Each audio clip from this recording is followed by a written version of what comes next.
Right, okay, here we go. Right, I'm just going to lower it a bit because it does cut off a little bit of the bottom. I think it, well, the top, which is the opposite of the bottom, by the way.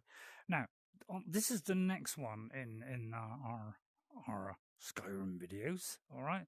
Because I thought you should see this. These are great trailers for the game that came out originally in 2011.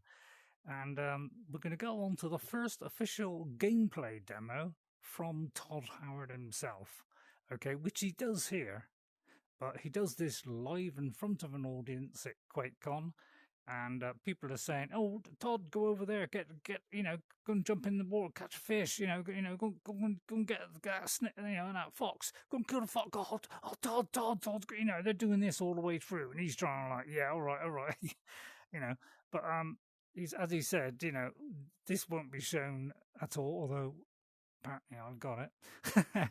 So now comes the official trailer from with Todd Howard showing it, with a few subtle changes you might notice. Okay. Hi, this is Todd Howard of Bethesda Game Studios, and we're here to show you a sneak peek at our latest game, Skyrim. Thank you, Todd. Each time we do a new Elder Scrolls game, we like to start fresh, and Skyrim is no different. Let me just check. I'm not sure what quality. Oh, it's still on that. Okay. Sorry, Todd. Sorry. I humbly apologise. Coming off of Oblivion, and then the team did Fallout 3. We had a huge list of things we knew we wanted to do technically with the current generation of hardware and PCs to bring a virtual fantasy world to life. So we've rewritten the render, we've rewritten all the gameplay, the scripting language, the faces, the foliage, and all this comes together in our new engine we call the Creation Engine. So we're interested in all the little details, like this plant here, the medium details of these logs and trees, and all the way up to distant mountains. And if you've played our previous stuff, you know that mountain is not just a backdrop. You can walk all the way to the top of that mountain. And it's a huge world. Like our previous games, you can create any kind of character you want and then go do what you want. The game's primarily designed as a first-person game, but you can also play in third person. Which you could in the first one, in Oblivion, but this is a lot better.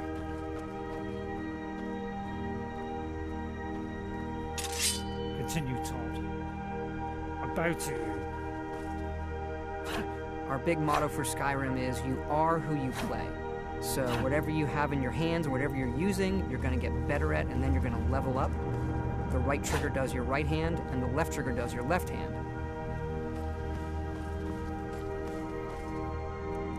And you could put either a weapon or a spell. In Oblivion, but you can also dual-wield spells. As opposed to having it in your hand. And what's really cool here is, if you put the same spell on both hands and pull both triggers, you can get a bigger, more powerful version of that spell. Up here we have standing stones. There are 13 of these throughout Skyrim's landscape, and they give you special abilities, but you can only have one of these active at a time. Todd obviously picks that one. Yeah. But this brought RPGs to, into the present.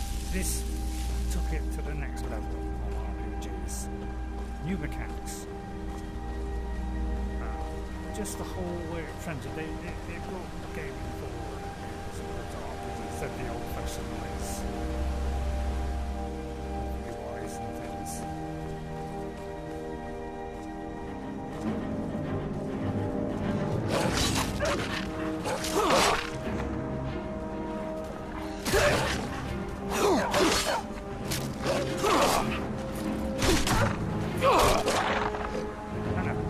The famous animations. And this is the very rare moment in the game. It's very rare for you to see a thief at this particular point on the way to river. If you get this thief,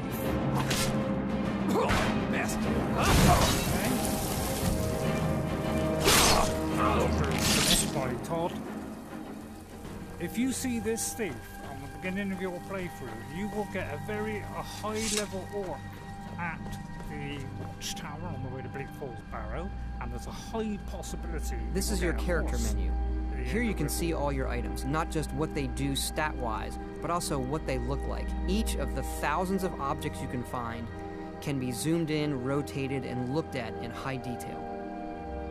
Which you couldn't on before. They just showed little pictures before in your menu.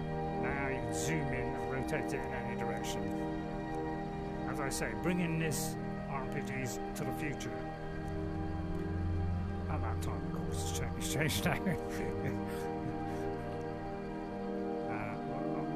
This was with the skills menu, you look to the heavens, and here you can see all of your skills, how they're progressing, and as your skills increase, you'll push yourself to leveling up.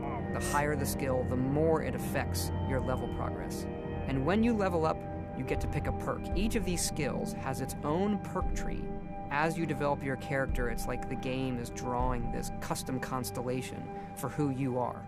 Lastly, we have the map, and we're just going to pull the camera back here and show you how the level of detail system works in the game. We're just rendering the whole world. In low detail, of course. But that was cool, too.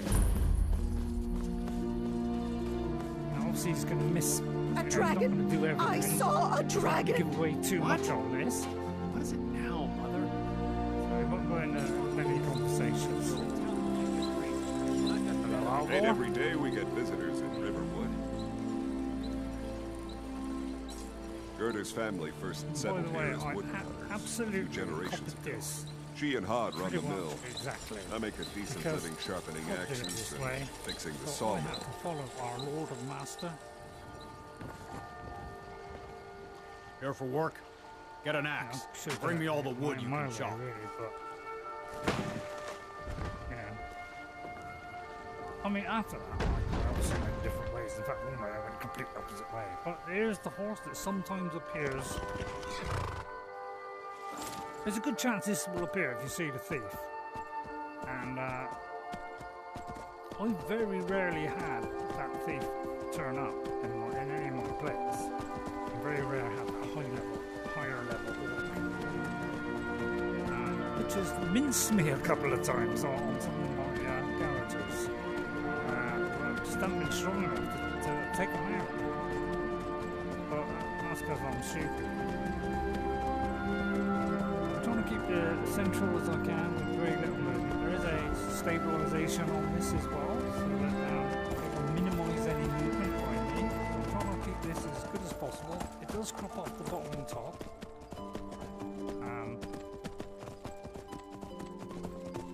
Is from the left eye, and you get a choice of left or right eye on a quest. And also on This mountain here is the tallest mountain in Skyrim. It's called the Throat of the World. It is home to the Greybeards, who are masters of the voice. The voice is the ability to use the language of dragons and form these magical shouts. And this is a power that you will learn throughout Skyrim's main quest. Todd, I apologize there for butting in. I apologize. I hope you'll forgive me for that. But yeah, I didn't know how to press the one. I didn't know you could press the white button and make a way up. I found that out later. Well, and now we face. So what does Todd do in this situation? Well, he comes up with something genius. Detect life.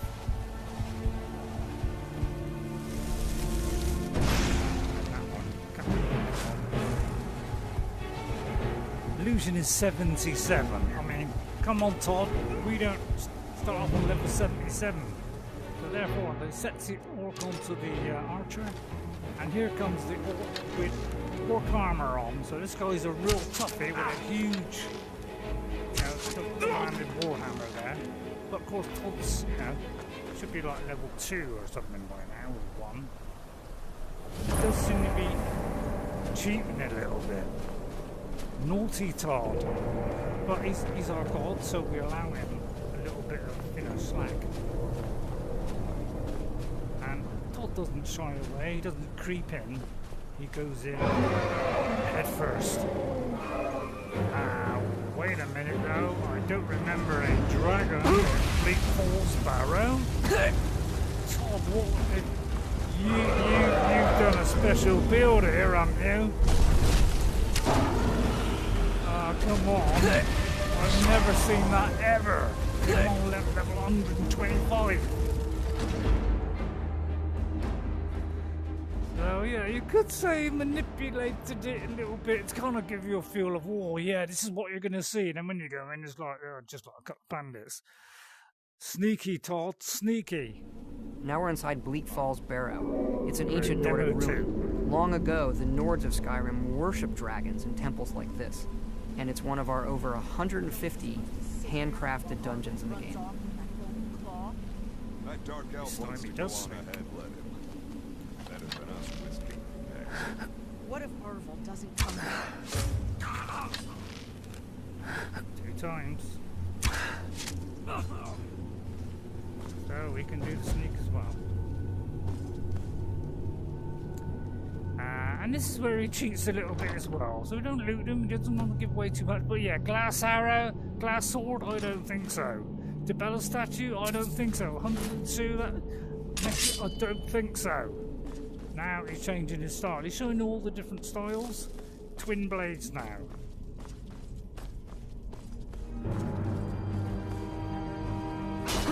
Can't block, of course. Don't worry about that, because we haven't had the armor. There's no, he shouldn't have found it yet. And there's the finishing move. Nice one, Todd. Todd. He's so full of Toddness, isn't he? Runes. Todd, you got it all, baby. 24. Level progress 34. Come on, Todd, you're cheating. Alright, I'll give you it. Because you're a god. What are you going to do, loose. Todd? I can feel it. You let him go? You fool! Why should I share the treasure with anyone? Not Todd. Todd doesn't let the fool get away. Oh no. That's what Todd does. In the back.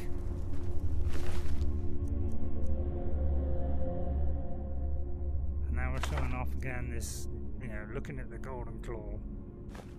Doesn't show you, what it's showing. He's not going to give the game away yet.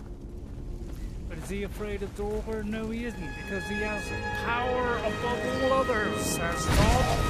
Wait for it. What are we doing? Oh, he's up against it. My God. He's surrounded by Dorver. What will he do? Oh, a shout. Hello. They all flee while he heals. Magnificent! Now he's bouncing lightning off the walls. Whoosh! Straight through there, Todd. This guy has got the whole package. What will we do now? Draw the death roll? Means nothing to Todd. But wait for it. Blast, and then... Yes, you guessed it. The slow motion. The best thing I'd ever seen. And you know what? I haven't really done that. I ought to do that more often. I promise I'll do that one. This is the kind of Gandalf moment where, showing off the screen reflections there. I think that's what it's called. But of course he's not going to pick up stuff, he's not going to give anything away here. Apart from the fact that he's constantly changing weapons, constantly changing styles. And then of course showing off the handcrafted dungeon, of course. Over 150 handcrafted dungeons, although more once the DLC was added. Locations over 400 in total with the DLC.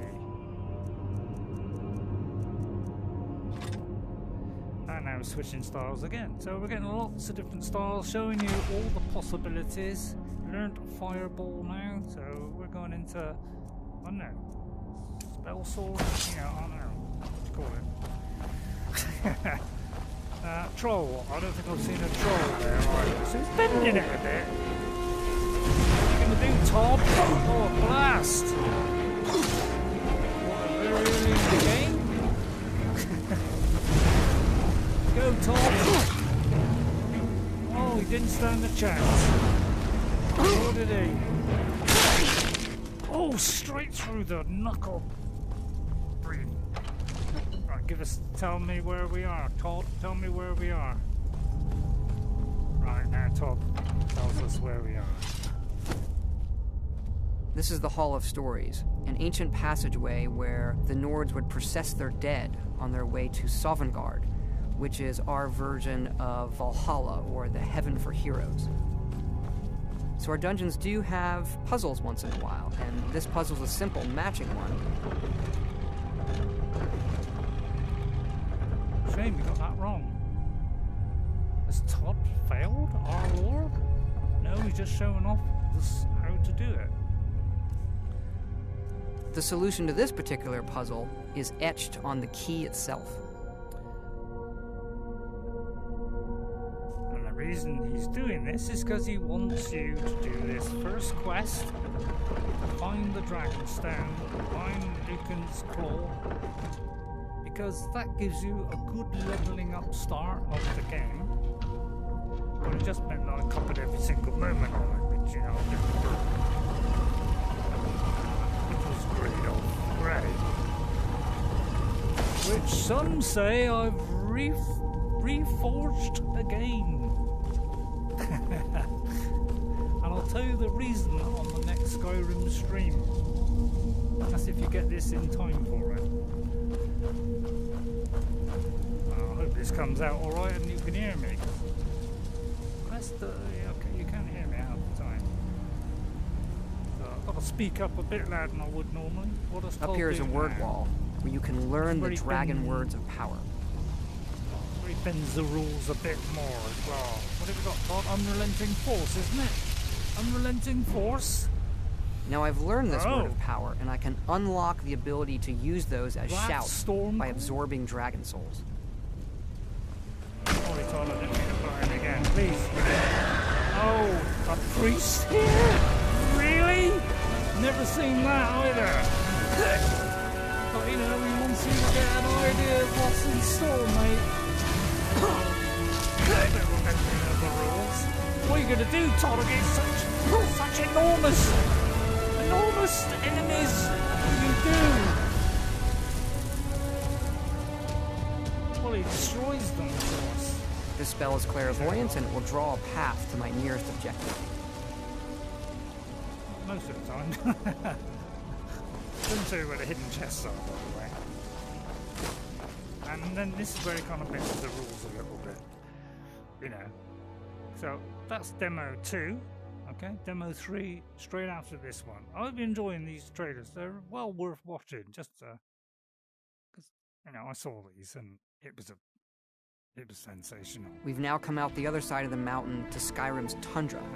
In the distance, you can see the city of Whiterun, which is home to the Companions, our warrior faction in the game. We also have the Thieves Guild, the College of Winterhold for mages, and of course, the Dark Brotherhood. And this is where he bends the rules again. It's coming out not outside that cave. It's a completely different area. It's west of Whiterun. And 2 giants and 2 mammals. I don't think this happens. And this is again where he takes full license to bend the rules. And of course he can. He's our god. And now a mace now, shield. Mace and mammoth, 2 giants. What chance has Todd got? He doesn't stand a chance, surely. Surely Todd can come back from the dead on this. He didn't go skywards. No, he's strong enough.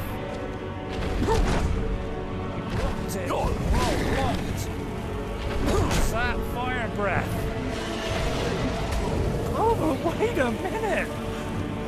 A dragon comes to save our Lord. Of course. Although then he picks on Todd a little bit.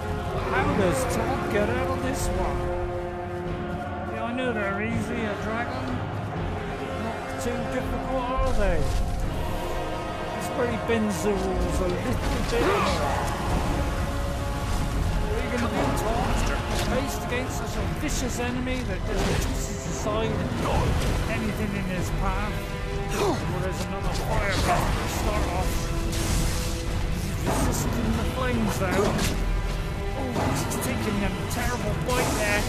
But he's coming back, casting in. No, he ain't shocking him. Oh, that's gonna hurt Todd. Can Todd survive? Of course he does. Of course he does. He's Todd, the Lord and Saviour. Oh, but then the second one appears. What now? He's already drained physically and mentally. What does he do now? A second one.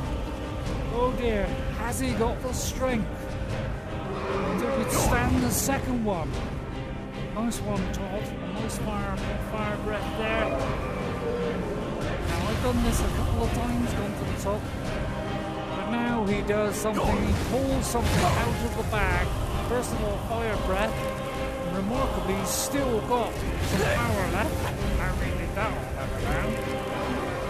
Right, here comes the piece. I'm going to use the Dragon Soul I've collected to unlock the final word of Storm Call, which is going to rain lightning down on my enemies. Sorry, Tom. So that's all three fire. And there he goes, brings down fourth lightning. The dragon never even suspected it. Oh, fire breath.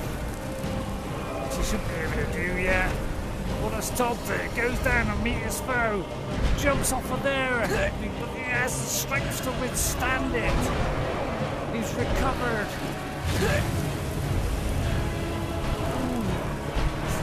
It's a nice dragon, but he's taken heavy punishment from the lightning.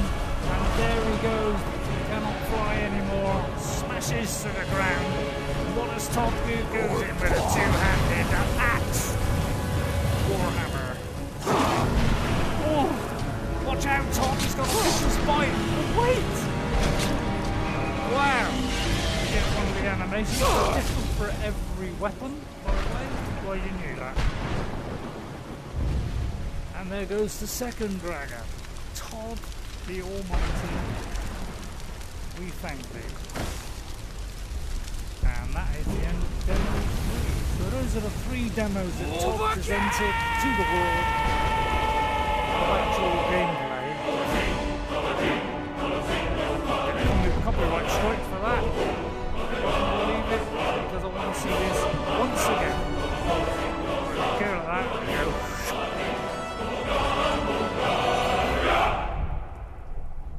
It's a classic. Thank you, Todd. I love you. All of Skyrim community love you. ElderScrolls.com. Well, it may not be that now. 2011 Bethesda Software, Zenimax Media Company. The Elder Scrolls, Bethesda Game Studios. Thank you very much. Don't me. Now, let me just take your time. Yeah, I'm getting a bit welky now. What is the time? Okay, it's 11. Right, okay. This is for the special edition. So this one's a little bit out of sync, so I'll have to move this to the end because following this, and I'll do that on a separate one, is all the trailers for animation, music, design, the artwork, all that kind of stuff. They're quite short, just a few minutes of each one. So, I don't know, no more than 10 minutes at the absolute max, 5 to 10 minutes in the absolute max. It just shows how they made it, really. And then following all those, when the special edition comes out, we see this live action trailer, which knocked my socks off. It's unusual, but I don't normally wear them. Set precedent for Ping. Live action trailer. Oh, I might be wrong on that. I'm a bit biased.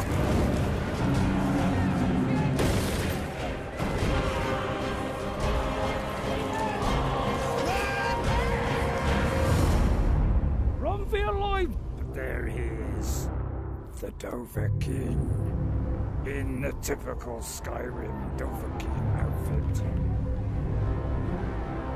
Ready for battle to face the mighty beast. Steel sword in the ready.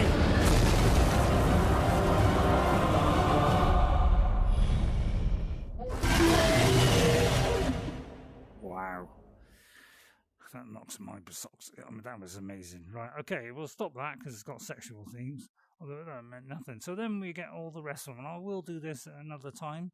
These are well worth watching. So this is the concept art. So I'm going to show you glimpses of the concept art. I mean, it's all from Bethesda Softwork. So I should be covered on, because it should, say it's, belongs to them. So hopefully, this won't go wrong. And then we have Behind the Wall, which is the making of the trailer. Then the sound of Skyrim, so how they did the sound in it. So you get a little peek of the orchestra, practicing to do some of the main themes and to see the composer. What's his name? My God, I've gotten the composer. I'm terrible. I'll look that one up. And the animation of Skyrim, and then of course came the first reviews, and I think this one was 9 out of 10. This was like 8 out of 10 or 8.5 out of 10, but reviews were excellent for this. Then that follows by the added features, which is they kind of put every kind of what they do with each new game is they have a weekend where they say, right, I want you to write anything you like that can and put it in our game. Just fiddle around with stuff, see what you come up with. And some of these actually went into the actual official game. All right. One of them was the kill cams, was new kill cams, so added ones. Connect support, okay, which I had as well. And then we had the 3 DLCs, Dawnguard, Hearthfire, and Dragonborn. And then the Skyrim Special Edition trailer, which everybody snapped up, of course. And then reviews of those two. I tended to do these two, prefer GameSpot, but that's the reviews of it. And then we have the VR version, which, obviously I got. And then how they, reimagine that. It's only, they're all short. All these are very short. So not going to go on for hours or anything. They're very, very short. And then we have, somebody just showing the game. And then we have, of course, the special edition official trailer, the very special edition, which, of course, now you might think this is a joke, but I'll tell you, when you see it, I'll show you what it is actually a real thing. Everybody thought this was a bit of a, Todd Howard, just pulling our legs. No, it's real. So that's worth watching. Okay, and then there's other things I put in here, like, silly little things, this guy, Tom, what's his name, larking about. So, ESO's first in VR, I would definitely recommend this. Over the top ESO playing it. He gets, sick in VR, so that's why he hasn't done any more, but he did 4 parts, so worth watching that. So ESO, does everything in Skyrim. And so I've just put other things in there which would be interested to anybody who's interested in Skyrim. So I hope you enjoy that. There's a survival mode thing that he's did. So yeah, ESO, well worth watching. Thank you all for watching. And this is where he talks about the Elder Scrolls 6. Is with Lex Friedman, which was a very lengthy thing where he gave his views on everything, how they made it, and even a kind of peek into how they're going to develop the Elder Scrolls 6 and a kind of timeline-ish. So it gives us a rough idea. But I'm thinking 2020. I think it was 2025, 2026. But now I'm thinking it's going to be later than that because it's going to be much higher. So lots of little things in here that you might be interested in. So I'll put them all in. Have a good gander through there if you're interested. So thank you everybody for watching. I hope you enjoyed that. It's a good idea to watch them. Don't matter whether you haven't seen them before. They are worth watching. It gives you a peek into how they did it. It really is worth the effort. And if you haven't watched it, I recommend it. I see it I see it multiple times. Every now and again, I go back and I see these again because it just brings back that excitement I had on the day that I put it in the thing. You know, slapped it in there, put the disc in on the 11th of the 11th of the 11th, and played it for the first time, and I couldn't stop playing it until today. So, thank you all for watching. I'll see you all next time, and guess what? I'll see you later. Bye, everybody. Thanks for watching.